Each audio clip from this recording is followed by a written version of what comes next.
Зүүн Азийн орнууд олон улсын худалдаанд чухал байр суурь эзэлдэг. Эдгээр орнууд худалдааны түншлэл, гэрээ хэлцлэр дамжуулан бүс нутгийн эдийн засгийн интеграцийг хөгжүүлж байна.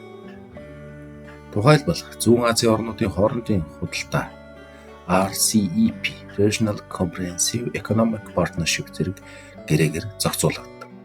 RCEP гэрээ 2020 онд байгуулагдсан энэ гэрээнд Хятад, Япон, Өмнөд Солонгос зэрэг 15 орн хамрагддаг бөгөөд энэ дэлхийн хамгийн том худалдааны гэрээ. Энэ гэрээ нь гайлын татварыг бууруулах, худалдааны саадыг багасгах замаар эдийн засгийн өсөлтийг утсагдаг.